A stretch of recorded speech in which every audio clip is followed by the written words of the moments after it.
नमस्कार, मैं हूं बालकृष्ण खरेजा।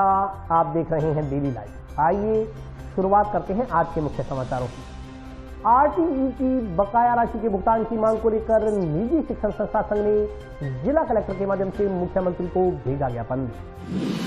नागरिक सुरक्षा मंच ने हनुमानगढ़, श्रीगंगानगर जिलों में तेजी से बढ़ते नशे के कारोबार के मुद्दे को विधानसभा और संसद में उठाए जाने की मांग को लेकर जनप्रतिनिधियों को लिखे पत्र। मनीष खड़गावत चैरिटेबल ट्रस्ट ने जंक्शन स्थित भगत सिंह चौक में दुपहिया वाहन चालकों को किया हेलमेट का निःशुल्क वितरण। सेठ राधाकिशन बिहानी राजकीय बालिका उच्च माध्यमिक विद्यालय की छात्राओं ने किया महिला थाने का शैक्षिक भ्रमण। जंक्शन स्थित जिला श्रम कार्यालय में श्रमिकों के पंजीयन एवं नवीनीकरण हेतु किया गया शिविर का आयोजन। और अब समाचार विस्तार से। आरटीई की बकाया राशि के भुगतान की मांग को लेकर निजी शिक्षण संस्थान संघ ने आज जिला कलेक्टर के माध्यम से मुख्यमंत्री को ज्ञापन प्रेषित किया। आरटीई की बकाया किस्त का भुगतान करवाने सहित विभिन्न मांगों को लेकर प्राइवेट स्कूल एसोसिएशन ने मंगलवार को मुख्यमंत्री को 9 सूत्री मांग पत्र प्रेषित किया। ज्ञापन में कहा गया है कि प्राइवेट स्कूल के सामाजिक सरोकारों को दरकिनार नहीं किया जा सकता। प्राइवेट स्कूल का समाज निर्माण में बहुत ही महत्वपूर्ण और उल्लेखनीय योगदान है। ज्ञापन में कहा गया है कि शिक्षा विभाग ने आरटीई को मजाक बनाकर रख दिया है। सत्र 2022-23 संपन्न होने के कगार पर है और अब शिक्षा विभाग ने प्री प्राइमरी कक्षाओं के लिए प्रवेश प्रक्रिया शुरू करने के लिए विज्ञप्ति जारी कर दी है, जो कि पूरी तरह से बच्चों के भविष्य के साथ खिलवाड़ है और हर तरह से यह अव्यवहारिक कदम है। वर्तमान सत्र 2022-23 में इस प्रक्रिया को रोकने के लिए शिक्षा विभाग को आदेशित करने की मांग की गई। इसके अलावा ज्ञापन में बताया गया है कि शिक्षा विभाग पूर्व प्राथमिक कक्षाओं में आरटीई के अंतर्गत प्रवेशित होने वाले छात्र छात्राओं का भुगतान नहीं करेगा, जो कि अन्यायपूर्ण, पक्षपाती और दमनकारी निर्णय है, क्योंकि बगैर भुगतान बच्चों का अध्यापन संभव नहीं है। इसलिए प्री प्राइमरी कक्षाओं में आरटीई के अंतर्गत नियमानुसार प्रवेशित होने वाले विद्यार्थियों के लिए भी पूर्व सत्रों की भांति भुगतान की व्यवस्था की जाए। एसोसिएशन पदाधिकारियों ने बताया कि आरटीई के अंतर्गत सत्र 2020-21 के तहत भुगतान के लिए लागू की गई प्रक्रिया आधी अधूरी थी और वैधानिक भी नहीं थी। बिना किसी दिशा निर्देश एवं गाइडलाइन के जारी इस प्रक्रिया के तहत लगभग 50% स्कूल पोर्टल पर ऑनलाइन शिक्षण सत्यापन प्रक्रिया के अंतर्गत अपने अपने स्कूल की रिपोर्ट अपलोड ही नहीं कर सके। इसलिए सत्र 2020-21 के अंतर्गत अध्ययन करने वाले सभी विद्यार्थियों का भुगतान बिना किसी शर्त के अतिशीघ्र कराने के निर्देश जारी किए जाएं। ज्ञापन देने वालों में जिलाध्यक्ष सुरेश शर्मा, चानन चौधरी, राजेश दादरी, मनोज सुथार सहित अन्य लोग उपस्थित रहे। आज हम पूरे जिले के पदाधिकारी प्राइवेट स्कूल से आज यहाँ कलेक्टर साहब को ज्ञापन देने आए हैं। हमारे ऊपर 1989 अधिनियम, 1993 अधिनियम, फीस एक्ट, आरटी एक्ट, इतने एक्ट लागू होने के बावजूद राजस्थान सरकार एक नया बिल ला रही है। उस बिल का नाम है Rajasthan private educational institutions regulatory authority bill 2023। उसमें कहा गया है कि जितनी भी संस्थाओं की इनकम का मतलब जितनी भी आय होती है, जितना पैसा इकट्ठा होता है, उस पर 1% टैक्स लगाया जाएगा, जिसका हम पुरजोर विरोध करते हैं, क्योंकि यह सेवा का क्षेत्र है और संस्थाएं जो भी हैं वो नो लॉस नो प्रॉफिट पर चल रही हैं। और इस तरह के टैक्स लगाना ये जाहिर करता है कि उस गरीब आदमी तक शिक्षा की पहुंच नहीं हो पाएगी। केवल बड़े बड़े इंस्टीट्यूशंस, जो बड़े बड़े उद्योगपति खोलना चाह रहे हैं, वहीं पर बच्चे पढ़ पाएंगे और गरीब का बच्चा उन प्राइवेट स्कूलों में नहीं पहुंच पाएगा। तो सारे लोग, सभी पदाधिकारी, हम आज चेतावनी के रूप में यहाँ ज्ञापन देने आए मुख्यमंत्री जी के नाम, और निश्चित तौर से हम आशा रखते हैं कि इस पर उचित निर्णय होगा, हमारे फेवर में होगा। अध्यक्ष जी महोदय ने बताया कि आज एसआरएस प्राइवेट स्कूल एसोसिएशन के द्वारा ज्ञापन दिया गया है रेगुलेटरी फीस एक्ट को लेकर के, जिसका विरोध किया गया है। 1% जो सेस लगाया जा रहा है, इसका हम पुरजोर विरोध करते हैं। आज पूरे राजस्थान के अंदर सभी जिलों के अंदर कलेक्टर महोदय को ज्ञापन दिया जा रहा है, इसका विरोध किया जा रहा है। इस तरह से निजी शिक्षण संस्थाओं में जो बच्चे अध्ययनरत है उनको शिक्षा से दूर किया जा रहा है, इसका हम विरोध करते हैं। नागरिक सुरक्षा मंच ने हनुमानगढ़, श्रीगंगानगर जिलों में तेजी से बढ़ते नशे के कारोबार के मुद्दे को विधानसभा और संसद में उठाने की मांग को लेकर जनप्रतिनिधियों को पत्र लिखे हैं। नागरिक सुरक्षा मंच द्वारा टाउन में भद्रकाली मंदिर रोड स्थित शहीद स्मारक स्थल पर प्रेस कॉन्फ्रेंस का आयोजन किया गया। प्रेस कॉन्फ्रेंस में नागरिक सुरक्षा मंच ने हनुमानगढ़, श्रीगंगानगर जिले में तेजी से बढ़ते नशे के कारोबार के मुद्दे को विधानसभा और संसद में उठाने की मांग की। इस संदर्भ में मंच की ओर से हनुमानगढ़, श्रीगंगानगर जिले के सभी विधायकों के साथ श्रीगंगानगर सांसद को पत्र लिखा गया है। प्रेस प्रेस कॉन्फ्रेंस में नागरिक सुरक्षा मंच के अध्यक्ष एडवोकेट शंकर सोनी ने कहा कि नशा एक सामाजिक बुराई है और यह प्रशासन और सरकार स्तर पर होने वाले उच्च प्रयासों से ही नियंत्रित हो सकता है। आंकड़े बताते हुए एडवोकेट शंकर सोनी ने बताया कि 7 करोड़ से ज्यादा युवा 10 से 17 साल की उम्र में नशे की चपेट में पूरे देश में आ रहे हैं। राजस्थान के हनुमानगढ़ और श्रीगंगानगर जिलों में अधिकतम युवा इसके शिकार हो रहे हैं। वक्त रहते अगर स्थिति को नियंत्रित नहीं किया गया तो उड़ता पंजाब के बाद उड़ता राजस्थान जैसे शब्द हम सभी को सार्वजनिक रूप से यहाँ वहाँ सुनने को मिल जाएंगे। नशा मुक्त अभियान के तहत हाल ही में नंगे पांव पदयात्रा निकालने वाले मंच के सचिव आशीष गौतम ने बताया कि उनकी 19 दिवसीय यात्रा में उन्हें कई अनुभव हुए और लोगों की शिकायत और सुझाव सुनने को मिले। गौतम ने बताया कि यात्रा के दौरान बहुत से लोगों ने शिकायत की कि प्रशासन की ओर से जारी किया गया मनशा योजना का शिकायत नंबर कोई उठाता ही नहीं है। लगातार फोन बजते रहते हैं लेकिन कोई प्रतिक्रिया नहीं होती। उन्होंने कहा कि इस विषय में प्रशासन को ध्यान देना चाहिए। गौतम ने आगे की योजना बताते हुए कहा कि नागरिक सुरक्षा मंच और दोनों जिलों के हजारों युवा चाहते हैं कि उनके विधायक और सांसद इस मामले को विधानसभा और संसद में मजबूत तरीके से उठाएं। इसी मांग को ध्यान में रखते हुए नागरिक सुरक्षा मंच ने दोनों जिलों के 11 विधायकों और सांसदों को एक पत्र सार्वजनिक रूप से लिखा है ताकि जनता की यह मांग उन तक पहुंचे और वह राज्य और केंद्र सरकार के सामने उच्च सदनों में बढ़ते नशों की समस्याओं को मजबूती से उठा सके। प्रेस कॉन्फ्रेंस में एडवोकेट शंकर सोनी, आशीष गौतम, भगवान सिंह के अलावा अन्य कार्यकर्ता मौजूद रहे। उनको बाई पोस्ट पे हम ये भेज रहे हैं ताकि वो विधानसभा में इस आवाज़ को मजबूती से उठाए और इस बजट में भी वहाँ पर कुछ न कुछ नशा मुक्ति केंद्रों के लिए और इस तरह की योजनाओं के लिए हनुमानगढ़ जिला डीलर के लिए स्पेशल कुछ योजनाएं बननी चाहिए ताकि ये कंट्रोल आ सके वरना पूरा राजस्थान नशे के द्वारा बर्बादी की तरफ बढ़े। नशा मुक्त हनुमानगढ़ अभियान के तहत हमने एक पदयात्रा निकाली थी, जैसा कि आपको पता है, और उस पदयात्रा में 19 दिनों में लगभग नागरिक सुरक्षा मंच के सचिव के तौर पर मैंने 190 किलोमीटर की यात्रा पूरी की। कई जगह पे हमें बहुत अच्छे अनुभव मिले हैं और बहुत से लोगों ने कुछ हमारे सामने शिकायतें रखी जिसका समाधान भी हम लोगों ने अपने तौर पे खोजने की कोशिश की है। जैसे कि पुलिस ने संभाग स्तर पे एक मनसा स्कीम के तहत नंबर जारी किया था।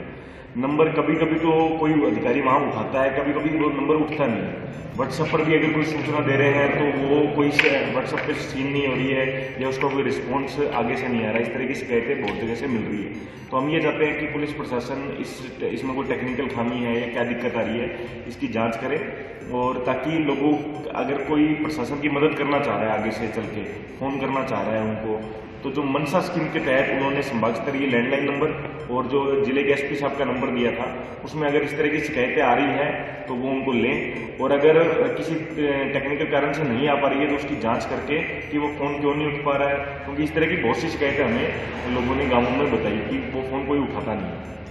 मनीष खड़गावत चैरिटेबल ट्रस्ट की ओर से आज जंक्शन स्थित भगत सिंह चौक में दुपहिया वाहन चालकों को निःशुल्क हेलमेट वितरित किए गए।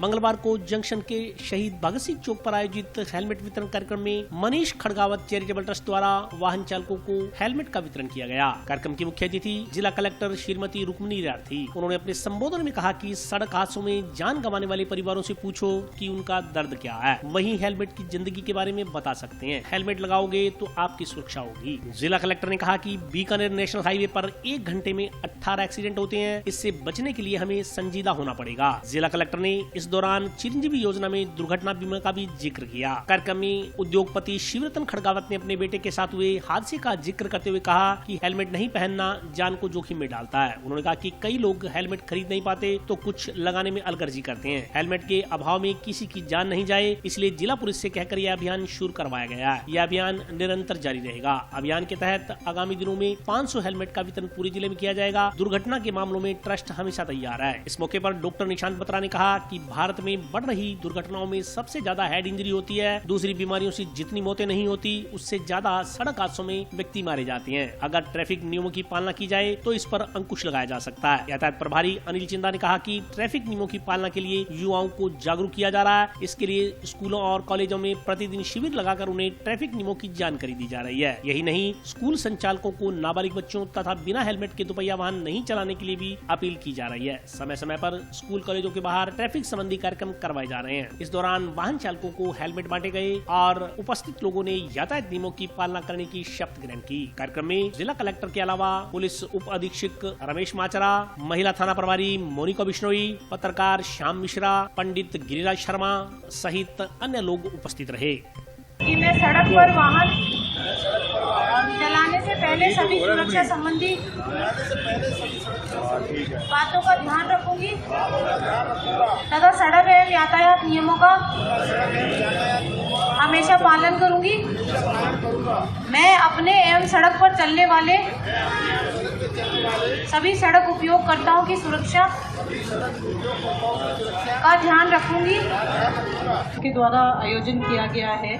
अभी मुझे बता रहे थे कि मनीष जी भी एक दर्दनाक सड़क हादसे के शिकार हुए हैं, इसलिए आपको सबको ये समझना चाहिए कि रोड सेफ्टी जो है वो हमारे लिए बहुत ही अनिवार्य है। बीकानेर जो संभाग है हमारा, उसमें जो नेशनल हाईवेज़ हैं, प्रत्येक दिन एक व्यक्ति की जान उस नेशनल हाईवे पे जाती है, क्योंकि सड़क सुरक्षा में कोई ना कोई उनके प्रति कोई कमी रही होगी। और ज़्यादातर ये जो एक्सीडेंट्स होते हैं जिसके करके जान जाती है, वो इसलिए होते हैं कि या तो ओवर स्पीडिंग के मामले होते हैं या drunken driving under alcohol influence.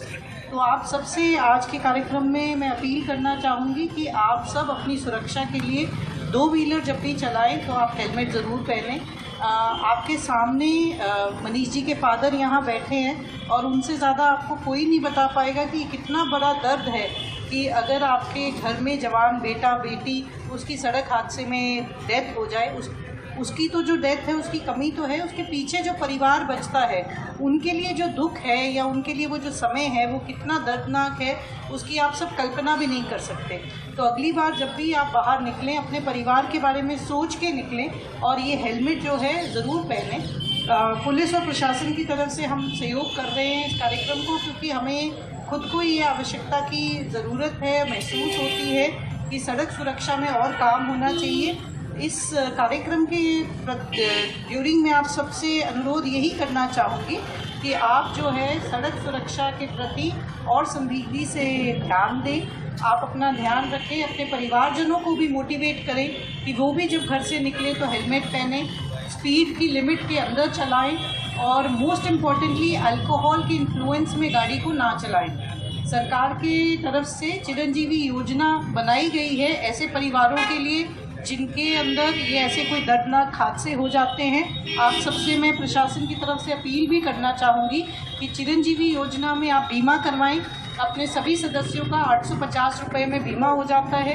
कभी भी परिवार में ऐसी कोई दर्दनाक घटना होती है तो उसमें सरकार की तरफ से 5 लाख तक की सुविधा जो है वो उपलब्ध कराई जाती है।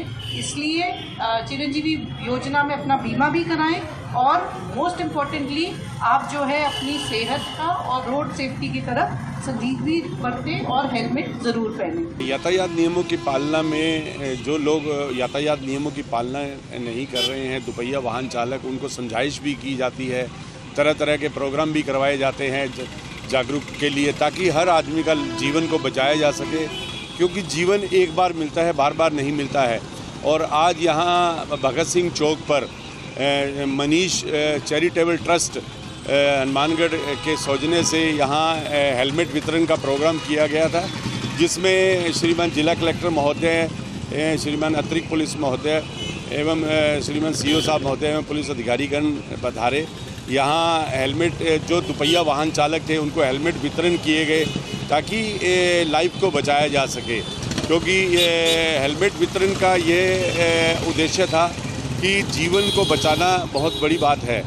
और ट्रैफिक प्रभारी होने के नाते मैं Shri Manish charitable trust Hanumangarh junction का धन्यवाद करना चाहूँगा, जिन्होंने निस्वार्थ भावना से ये कदम उठाया है आम जन के जीवन को बचाने के लिए। सेठ राधाकिशन बिहानी राजकीय बालिका उच्च माध्यमिक विद्यालय की छात्राओं ने आज महिला थाने का शैक्षिक भ्रमण किया। टाउन स्थित सेठ राधाकिशन बिहानी बालिका उच्च माध्यमिक विद्यालय की छात्राओं ने आज जंक्शन स्थित महिला पुलिस थाना का शैक्षिक भ्रमण किया। इस संदर्भ में जानकारी देते हुए व्याख्याता भीमसेन वर्मा ने बताया कि विद्यालय की छात्राएं शैक्षिक भ्रमण के लिए जंक्शन पुलिस थाना पहुंची। यहां यातायात पुलिस कर्मचारियों द्वारा उन्हें मालखाना, अनुसंधान, प्राथमिकी दर्ज करने की प्रक्रिया सहित अन्य पहलुओं से अवगत करवाया गया। इस दौरान विद्यालय की छात्राओं को महिला थाने में स्थापित कक्षों के बारे में तथा महिला थाने की प्रक्रिया के संदर्भ में अवगत करवाया गया। छात्राओं ने पुलिस कर्मचारी अधिकारियों से सवाल पूछे, जिनका उन्होंने सहजता से उत्तर दिया। उनको समझाइश की जाती है कि आप जो भी है आप अपनी मांग रखो, ढंग से शांति से बात करो। उसके बावजूद भी अगर वो नहीं कंट्रोल में होती है तब इसमें रबड़ बुलेट होती है, उसमें ठीक है, वो उनके बिल्कुल सामने नहीं, डायरेक्ट उन पे हिट नहीं किया जाता, थोड़ी पीछे उनको रोकने के लिए नहीं किया जाता। तो आसमान में चलाते हैं, उनको किसी की लगती नहीं है वापस, नहीं वो ऊपर जाती है। इसके लिए ये होता है कपड़े फूटने के लिए, इसका नीचे आती है ना, तब तक वो ठंडी हो जाती है, उसकी जो मारक क्षमता होती है वो कम हो जाती है, नुकसान नहीं होता। लाने के लिए उतना बिल्कुल डायरेक्ट हिट करके तो मर जाएगा, डायरेक्ट तो लग जाएगी, इसको भी यूज किया। हवालात देखिए, पुरुष हवाला जिसमें जो भी क्राइम हो रहा है उसके खिलाफ जांच करके उसको उसके बाद में कोर्ट में पेश होगी, कोर्ट आगे जो भी ऑर्डर करे, चाहे उसको जमानत दे, चाहे उसको जेल में भी। जिला कारागृह मानकर जंक्शन में बना हुआ देखा होगा, जेल जंक्शन में गंगानगर जाते हो रास्ते में इस साइड में बड़ा आटा क्लोज करते हो। हमें बहुत अच्छा लगा, हमें हथियारों के बारे में भी जानकारी दी गई, हमें सभी कक्ष दिखाए गए, हमें महिला पुलिस थाने के मतलब हर चीज़ के बारे में जानकारी दी गई।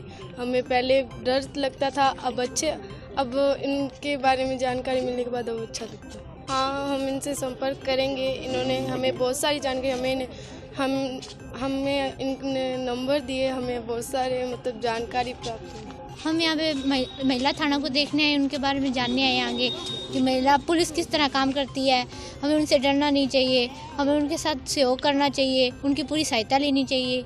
इसमें मैं बताया कि पुलिस हमारे मित्र की तरह होती है और हमें उनसे खुलकर मदद ले लेनी चाहिए, हमें वो खुलकर मदद देते हैं।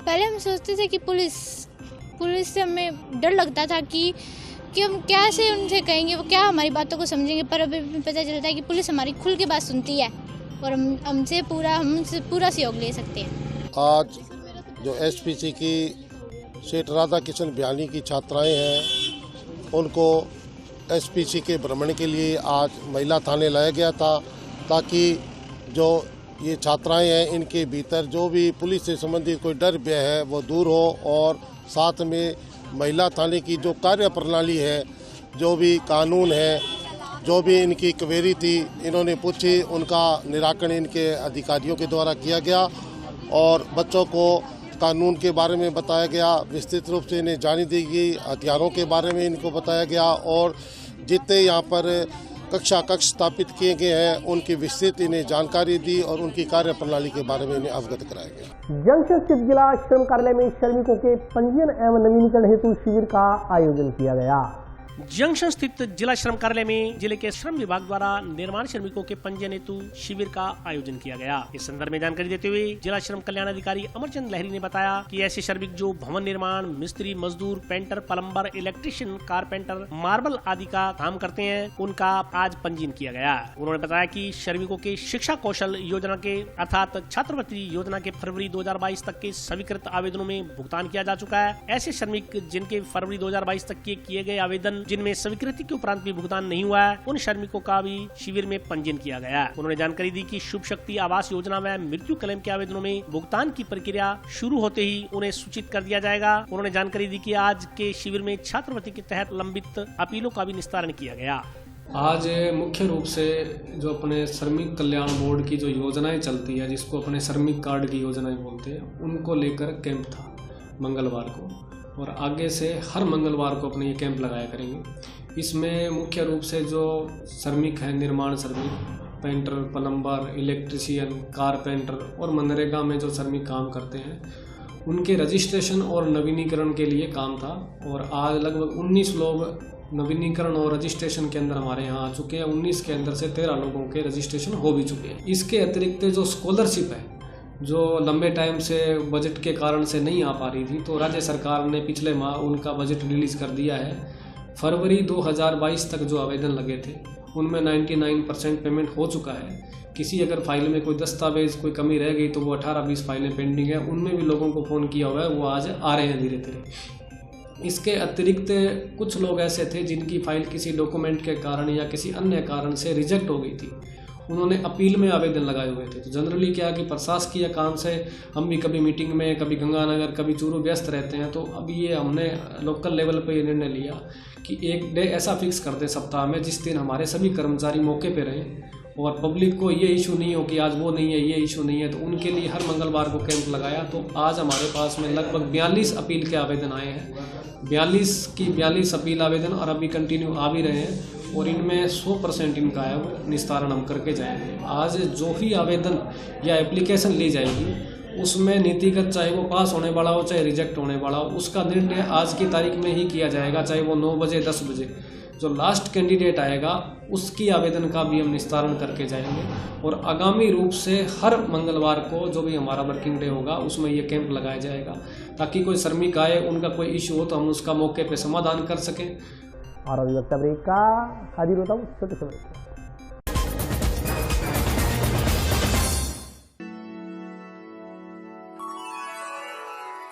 यूं तो कई बार मुझे हंसते देखा है, पर ये हंसी कुछ और है। ये गहना मुझ पर जचता है, पर ये महज एक गहना नहीं, ये रूपरेखा है मेरे मन की, हंसती खिलखिलाती लहरों की, जो आतुर थी अब तक मुझ पर सजने को। इसलिए ये गहना ही मेरा सच्चा श्रृंगार है, श्रृंगार है, श्रृंगार है।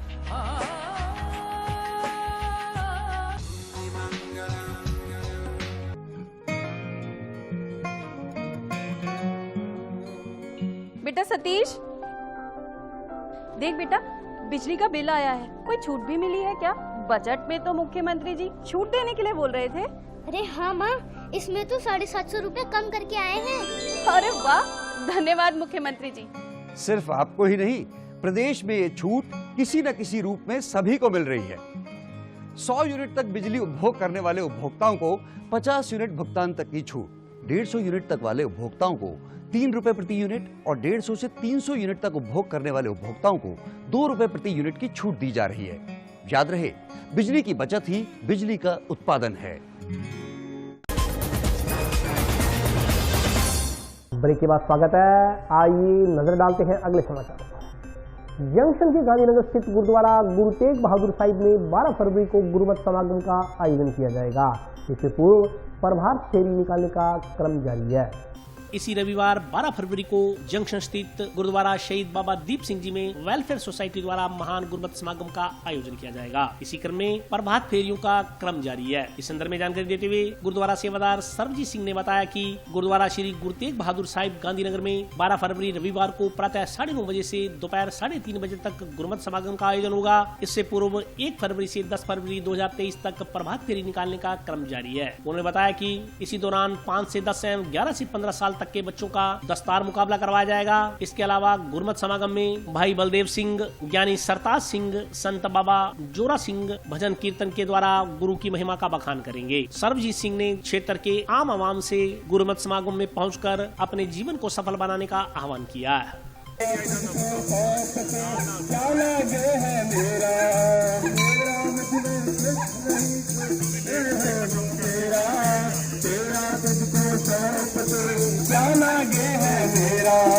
तन गुरु नानक, तन गुरु नानक, तन गुरु नानक, तन गुरु नानक। गुरु रूपी हरि साध संगत जी, शहीद बाबा दीप सिंह जी वेलफेयर सोसाइटी ਦੇ ਗੁਰਦੁਆਰਾ ਸ਼੍ਰੀ ਗੁਰੂ ਤੇਗ ਬਹਾਦਰ ਸਾਹਿਬ ਦੀ ਪ੍ਰਬੰਧਕ ਕਮੇਟੀ ਸਮੂਹ ਸੰਗਤਾਂ ਦੇ ਸਹਿਯੋਗ ਨਾਲ 12 ਤਰੀਕ ਨੂੰ ਮਹਾਨ ਗੁਰਮਤਿ ਸਮਾਗਮ ਗੁਰਦੁਆਰਾ ਸ਼੍ਰੀ ਗੁਰੂ ਤੇਗ ਬਹਾਦਰ ਸਾਹਿਬ ਵਿਖੇ ਬੜੀ ਸ਼ਰਧਾ ਭਾਵਨਾ ਨਾਲ ਬਣਾਇਆ ਜਾ ਰਿਹਾ ਹੈ, ਜਿਸ ਵਿੱਚ ਪੰਥ ਦੇ ਮਹਾਨ ਪ੍ਰਚਾਰਕ ਸਿੱਖ ਸਤਿਭਾਵਨਾ ਦਲ ਦੇ ਮੁੱਖ ਸੇਵਾਦਾਰ ਭਾਈ ਬਲਦੇਵ ਸਿੰਘ ਜੀ ਵਡਾਲਾ, ਗਿਆਨੀ ਸਰਤਾਜ ਸਿੰਘ ਜੀ ਬਸਰਾਵਾ, ਕਥਾਵਾਚਕ ਤੇ ਸੰਤ ਬਾਬਾ ਜੋਰਾ ਸਿੰਘ ਜੀ ਹਾਜ਼ਰੀਆਂ ਭਰਨਗੇ। ਸਾਰੀ ਇਲਾਕਾ ਵਾਸੀ ਸੰਗਤ ਨੂੰ ਬੇਨਤੀ ਹੈ ਕਿ ਹੁਮ ਆ ਕੇ पहुंचने की कृपालता करनी थी, गुरु की खुशियां प्राप्त करनी। खटीक समाज ने खटीक कल्याण बोर्ड के गठन की मांग को लेकर जिला कलेक्टर के माध्यम से मुख्यमंत्री को ज्ञापन भेजा। खटीक समाज ने मंगलवार को जिला कलेक्ट्रेट के समक्ष प्रदर्शन कर मुख्यमंत्री के नाम जिला कलेक्टर को राजस्थान खटीक समाज कल्याण बोर्ड के गठन करने की मांग को लेकर ज्ञापन सौंपा। ज्ञापन में कहा गया है कि आजादी के 75वें वर्ष के अवसर पर मुख्यमंत्री द्वारा सभी समाजों के कल्याण की ओर ध्यान दिया जा रहा है, जिनमें विभिन्न बोर्डों निगमों की स्थापना की जा रही है तथा उसके प्रतिनिधियों को सत्ता व संगठन में पहली बार भागीदारी दी गई है, लेकिन खटीक समाज अभी भी इससे वंचित रहा है। खटीक समाज आर्थिक, सामाजिक, राजनीतिक क्षेत्र में अत्यंत पिछड़ा हुआ है। समाज के लोग अभी तक परंपरागत व पुश्तैनी कार्य करने को ही अंजाम दे रहे हैं। खटीक समाज के लोग छोटे छोटे लघु उद्योगों द्वारा अपने परिवार का भरण पोषण करते हैं। उपरोक्त समस्त कार्य अत्यंत अलापाई के हैं, जिससे परिवार का पूर्ण रूप से भरण पोषण नहीं हो पाता। सरकारी नौकरियों में समाज के लोगों का हिस्सा न्यूनतम है। शिक्षा के अभाव में खटीक समाज पूर्ण रूप से सरकार की कल्याणकारी योजनाओं से अभी कोसों दूर है। राज्य सरकार द्वारा आर्थिक रूप से पिछड़े हुए समाजों के आर्थिक सुधार करने का प्रयास किया जा रहा है। इसमें विशेष रूप से केश कला बोर्ड, माटी कला बोर्ड, धोबी कल्याण बोर्ड, देव नारायण कल्याण बोर्ड, महात्मा ज्योतिबा फूले आदि बोर्ड का गठन किया गया है। इसी प्रकार खटीक समाज भी राज्य सरकार से अनुरोध करता है कि खटीक समाज के उत्थान के लिए कल्याण बोर्ड का गठन किया जाए, जिससे खटीक समाज राज्य सरकार की कल्याणकारी योजनाओं का लाभ उठा सके। ज्ञापन देने वालों में सायरमल दायमा, नाहर सिंह चावला, श्यामलाल पंवार, राजकुमार बागोरिया, जय सिंह दायमा, विकास बड़गुजर, संदीप चावला, ओम प्रकाश दायमा, निर्मल छींदवाल, किशन बरसवाल, बजरंग बसबल सहित खटीक समाज के अन्य लोग उपस्थित रहे। एडीएम साहब को बोर्ड गठन के लिए एक ज्ञापन दिया है। हम ये चाहते हैं कि हमारे समाज की भी एक आगे छवि बने और उसके अंदर ये सब कुछ देखने को मिले। कोई भी सुख सुविधा जो मुख्यमंत्री के थ्रू हमारे पास आती है तो वो हम जो पिछड़ा वर्ग है हमारा खटीक समाज, उसको ये मिलना चाहिए। आज हमने भी एक एडीएम साहब को ज्ञापन दिया भी, आज हमारा भी खटीक समाज का कल्याण बोर्ड का गठन हो। जो भी अपने जो मुख्यमंत्री से जो भी सहायता प्रदान होती है वो हमारे समाज को मिले सहायता, जो भी सहायता है। और हमारा समाज पिछड़ा समाज में श्रेणी में आता है हमारा समाज, उसके लिए हमने आज एडीएम साहब को ज्ञापन दिया है भी हमारा खटीक समाज कल्याण बोर्ड का गठन हो और जो भी मुख्यमंत्री से सुख सुविधाएं जो भी किसी प्रकार की है वो भी हमें प्राप्त हो। जंक्शन के गांधीनगर स्थित अंडरपास के नजदीक एक बाइक और कार में भिड़ंत हो जाने से बाइक सवार व्यक्ति घायल हो गया। जंक्शन के गांधीनगर स्थित अंडरपास के नजदीक आज 2 वाहनों में टक्कर हो जाने से एक बाइक सवार युवक घायल हो गया। घायल को टाउन स्थित राजकीय जिला चिकित्सालय में भर्ती करवाया गया। इस संदर्भ में जानकारी देते हुए प्रत्यक्षदर्शियों तथा जंक्शन थाना के एएसआई कृष्ण कुमार ने बताया कि उन्हें सूचना मिली कि अंडरपास के नजदीक दुर्घटना हुई है। वे तुरंत मौके पर पहुंचे और वहां पता चला कि संगरिया रोड पर एक बुलेट सवार तेज गति से निकल रहा था। इसी दौरान कार को बचाने के चक्कर में उसका एक्सीडेंट हो गया और वह घायल हो गया। घायल व्यक्ति जंक्शन के सुरेशिया क्षेत्र का रहने वाला है तथा उसकी उम्र लगभग 32 वर्ष है। किशन लाल ने बताया कि घायल को टाउन स्थित राजकीय जिला चिकित्सालय के ट्रॉमा सेंटर में भर्ती करवाया गया है और दुर्घटनाग्रस्त हुए वाहनों को जंक्शन थाना में ले जाया गया है। आज जरिए टेलीफोन सूचना मिली है कि अंडरपास के पास संगरिया रोड पर एक कार और बुलेट मोटरसाइकिल का एक्सीडेंट हुआ है। घायल को हॉस्पिटल में भर्ती करा दिया गया और क्षतिग्रस्त मोटरसाइकिल को सुरक्षार्थ थाने में खड़ा करवाया जा रहा है। आइंदा थाने पहुंच पर्चा बयान लेकर कार्रवाई की जाएगी। इंजर्ड है जो सुरेशिया का बता रहे हैं, अभी तक तो क्लियर नाम पता मिला नहीं है। अभी सिर में चोट लगी है और इलाज जारी है। ये गांधीनगर अंडरपास से निकलते हुए संगरिया रोड पे जो आते हैं वो मोड़ है, वो पॉइंट है और इसके ऊपर जो है आज काफ़ी बड़ी दुर्घटना भी घटी है। एक मोटरसाइकिल वाला व्हीकल से भिड़ गया जिसके खूब सिर में चोट लगी है और वो सामने भी आप देख रहे होंगे कि वो जो है डिवाइडर के ऊपर लगा हुआ पोल मुड़ गया। सड़क जो है खून खून हुई पड़ी है, उसको भी देखा जाना चाहिए तो उस आदमी के कितना शरीर में से खून निकला। कमी ये है कि यहाँ जो है ना चारों तरफ से जो है व्हीकल आते हैं, तो हमने कुछ दिन पहले कहा भी था कि यहाँ एक जो है वो चौक बन जाए ताकि जो है इस क्षेत्र की पहचान भी बन जाए और एक्सीडेंटों से भी निजात मिल जाए। तो यदि यहाँ ये गोल चक्कर छोटा सा ही बन जाए चाहे, और उससे जो है आने जाने वाले व्हीकल हैं जो वो उसको देख करके निकलेंगे, उनकी स्पीड भी कम हो जाएगी और बचत हो जाएगी, एक्सीडेंटों से बचाव होएगा। पल्लू स्थित राजकीय उच्च माध्यमिक विद्यालय के विद्यार्थियों ने आज पुलिस अधीक्षक कार्यालय का शैक्षणिक भ्रमण किया। पल्लू स्थित राजकीय उच्च माध्यमिक विद्यालय के विद्यार्थियों ने आज पुलिस अधीक्षक कार्यालय का अवलोकन किया तथा कार्यप्रणाली के बारे में जानकारी प्राप्त की। पल्लू से आए विद्यार्थियों को डीएसपी पुष्पेंद्र कुमार ने कार्यप्रणाली बारे जानकारी दी। इस संदर्भ में जानकारी देते विद्यालय के अध्यापक ने बताया कि पल्लू स्थित राजकीय उच्च माध्यमिक विद्यालय के कक्षा 8 व 9 के विद्यार्थियों को पुलिस कार्यप्रणाली की जानकारी देने के उद्देश्य को लेकर जिला मुख्यालय स्थित एसपी कार्यालय का अवलोकन करवाया गया है। उन्होंने बताया कि विद्यालय से टोटल 40 बच्चे शैक्षिक भ्रमण के लिए आए हैं। उन्होंने कहा कि राज्य सरकार ने पूरे प्रदेश में ये निर्देश जारी किए हैं कि बच्चों को पुलिस कार्य प्रणाली के बारे में अधिकाधिक जानकारी प्रदान की जाए। उन्होंने कहा कि शैक्षिक भ्रमण से पुलिस का समाज के प्रति और समाज का पुलिस के प्रति क्या दायित्व बनता है, इस संदर्भ में बच्चों को जानकारी दी गई। हमारे यहाँ पे जो राजकीय उच्च माध्यमिक विद्यालय पल्लू है, वहाँ में कक्षा 8 व 9 के बच्चों को पुलिस कैडेट कोर का अंतर्गत चुना गया है और यहाँ पर हम टोटल 40 बच्चों को भ्रमण के लिए लेके आए हैं जिला पुलिस अधीक्षक हनुमानगढ़ भी। जो हमारा लक्ष्य है, जो राजस्थान सरकार के निर्देशानुसार बच्चों को पुलिस की विभिन्न गतिविधियों के बारे में अवगत कराना और पुलिस के क्रियाकलापों के बारे में व उनका क्या फर्ज है हमारे प्रति और हमारा उनके प्रति क्या फर्ज बनता है, कर्तव्य बनता है, इनसे जागरूक करवाना। उनको काफी फायदा मिल रहा है सर। जैसे हम विभिन्न पुलिस स्टेशन में और आज यहाँ लेके आए हैं, इससे बच्चे पुलिस के बारे में ज्यादा जान पाए हैं। पहले बच्चों को पुलिस में के सामने जाने से डर लगता था, लेकिन आज उनमें उस डर में कमी आई है सर। और इनके अंदर एक सहायता, जो पुलिस है हमेशा लोगों से ये अपील करती है कि आप सहायता किया करो हर पुलिस का हर क्षेत्र में, तो इनके अंदर वो भी एक जो मन में एक इंच है वो भी जागी है। पूरा आज के लिए बस इतना ही। कल फिर हाजिर होता हूँ नए समाचारों के साथ। तब तक के लिए नमस्कार।